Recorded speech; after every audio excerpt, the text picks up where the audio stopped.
One, God doesn't teach us to have spirit of fear, but God teaches us to take care of our neighbors before we take care of ourselves. Love our neighbors as we would love ourselves. And I had to learn that the hard way. And it worked.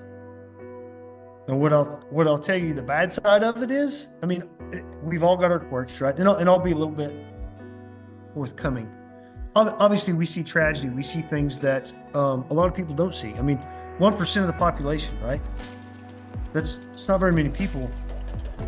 But we see things a lot of people don't see. Post-traumatic stress is a very, very real thing. TBI, what TBI does to you is it takes away some of your cognizant memory. Because like me, okay, memory verses for the Bible, right?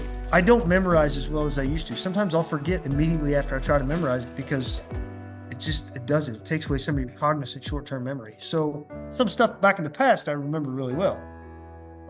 Post-traumatic stress, and I'm going to be forward about this, okay? You see it in your sleep. You hear it in the sounds, and you can be walking down the street, you don't know what's going to hit you sometimes. Now, I'm fortunate, okay? I have not seen or heard as much tragedy as some, or probably a lot of people. But I know men, very, very good friends of mine, that it affects, and they've had to change their medication over and over again for it. And I just continue to pray for them, right? Like, I mean, that's, I love them. But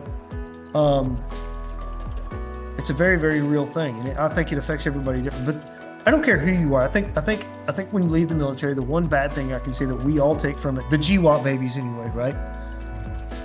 We've deployed, we've been there, got the box, we've got the t-shirts, we've seen some tragedy. So when you leave something like that, you always take post-traumatic stress with you in some sense. Now, it may not catch up with you today, but it will catch up with you later.